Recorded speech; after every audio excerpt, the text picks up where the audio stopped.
Hello દોસ્તો, મારું નામ મનીષા છે અને હું વિવાહિત છું અને મારી ઉંમર 23 વર્ષ છે. મિત્રો, આજે હું તમને મારી એવી ઘટના કહેવા જઈ રહ્યો છું જેમાં મેં મારી મેના ખુદાવીને ખૂબ જ મજા કરી અને મને આશા છે કે તમને વાંચીને ખૂબ મજા આવશે. મિત્રો, મારા લગ્નના ઉંમરના 18 વર્ષે થઈ ગયા હતા અને ત્યારે મારો પતિ 25 વર્ષનો હતો. અમે લોકોએ મારા લગ્ન જીવનમાં ખૂબ ગપાગપ કર્યું અને મજા કરી. પણ અમારા લગ્ન પછી 3 વર્ષે પણ હું માં બની નહીં અને બધા મને કહેવા લાગ્યા કે તું કોઈ ડૉક્ટરને બતાવ. પછી મેં મારા પતિ સાથે વાત કરી. અમને બંનેને ખબર હતી કે અમારામાં કંઈ પણ દોષ નથી, કારણ કે અમે લોકો ગયા 3 વર્ષ ખૂબ ખોદીને મજા કરતા હતા. પણ એક દિવસ મારી સાસુએ ખૂબ જીદ કરી તો મારા પતિએ બોલ્યા કે મારો એક મિત્ર ખૂબ સારો ડૉક્ટર છે, તો હું એને વાત કરું છું અને તમે એની પાસે જઈ આવજો. હવે હું અને મારી સાસુ તે ડૉક્ટર પાસે ગયા. ડૉક્ટરે મને એકલી બોલાવી અને હું કહેવા લાગ્યા કે જો ભાભી, હું તો એક ડૉક્ટર છું અને તમને મને બધું સાચું કહેવું પડશે, ત્યારે મને તમારો પ્રોબ્લેમ ખબર પડશે. અને એ મને મારા પતિના વિશે પૂછવા લાગ્યો. મુકેશનો પોપટ તમારી મેનામાં ક્યાં સુધી જાય છે? મેં શરમાતા કહ્યું કે ખબર નહીં. અને પછી એણે કહ્યું કે તમે તમારા કપડાં કાઢી નાખો. મિત્રો, હું આ સાંભળીને એકદમ ડરી ગઈ હતી અને એના પાસે જોવા લાગી. એ હસતા બોલ્યો કે તમને કંઈ પણ નહીં થાય, મને થોડું ચેક કરવું છે. અને મેં કપડાં કાઢી નાખ્યા. મારી કંકોડા જેવી મેના એની સામે હતી. હું એકદમ સીધી સૂતી હતી અને મેને મારી મેનાને ચલાવવાનું શરૂ કર્યું અને કહ્યું કે તને કૂદવાનો અનુભવ કરવો પડશે, જેથી કરીને આ ખુલી જાય. અને મને થોડા રબરના પોપટ બતાવ્યા અને મને પૂછવા કહ્યું. પછી મને ખોદવાનો નશો ચડવા લાગ્યો. હવે એ મારી મેના અલગ અલગ સાઇઝના પોપટ નાખવા લાગ્યો અને હું ખૂબ ગરમ થઈ ગઈ હતી અને મેં મારી આંખો બંધ કરી નાખી હતી. પછી એને એનું પેન્ટ કાઢી નાખી અને મને કહ્યું, તારો પતિ ક્યારે પણ બાપ નહીં બની શકે, કારણ કે મેં એને સારી રીતે ચેક કર્યો છે અને તું માં નહીં બની શકે. પણ તું માં નહીં બને તો બધા તને દોષ દેશે. એટલા માટે હું આજથી તને રોજ ખોદીશ અને તું મને રોજ મળવા આવજે જ્યાં સુધી તને બાળક ન થાય.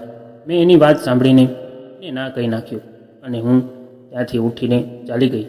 અને હું બીજા દિવસે તેની પાસે ગઈ તો એને ફરી મને એ વાત કરી અને મને ખૂબ સમજાવી અને મને એવું કહેવું માની લીધું.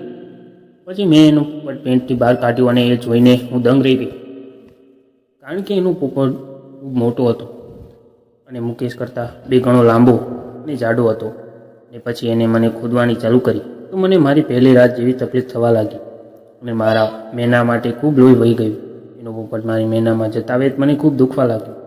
મેં એને કંઈ પણ ન જોતા મને ખોદવાનું ચાલુ રાખ્યું. મિત્રો, હું એના પોપટ અંદર ઘૂસવાથી ખૂબ ચીસ મારવા લાગી. ત્યારે એને મામુમાં રબરનો પોપટ નાખી દીધો.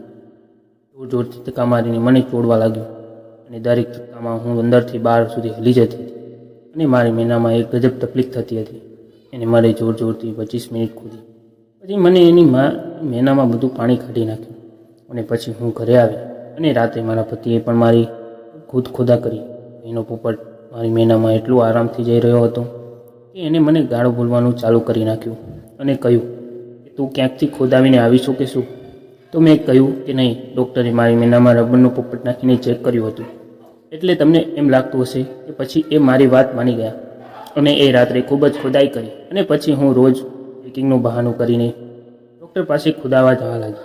એક વખત મારા પતિ કંઈક કામને કારણે થોડા દિવસ માટે અમેરિકા ગયા હતા.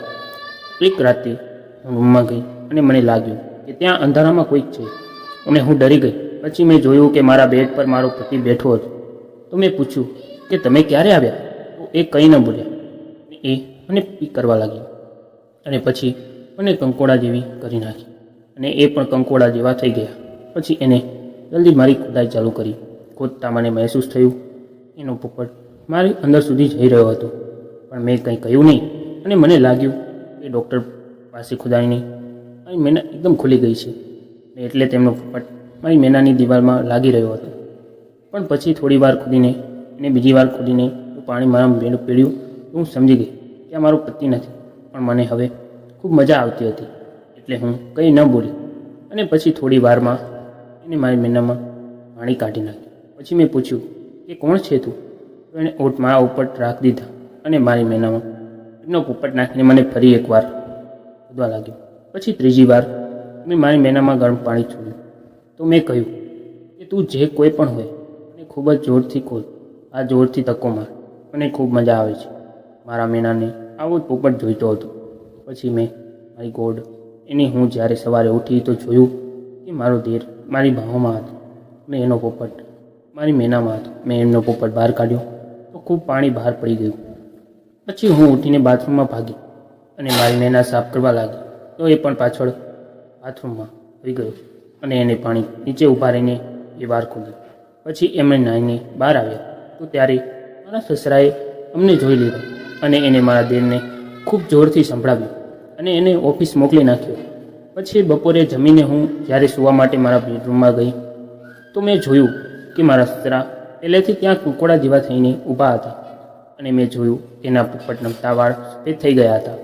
પછી એ બોલ્યા કે આજે મારા પોપટની તરસ छिपाવીશ અને જો તે ના પાડી તો હું મુકેશને કહી દઈશ કે એના નાના ભાઈ સાથે શું કર્યું. મિત્રો, આ સાંભળીને હું ખૂબ ડરી ગઈ અને કંઈ પણ ખબર પડી રહી નહોતી કે હવે શું કરવું. પણ પછી થોડી વાર વિચાર કરીને મેં તેમને ખૂબ આ કહ્યું અને તેમને પણ મને ખૂબ જોરથી કૂદી.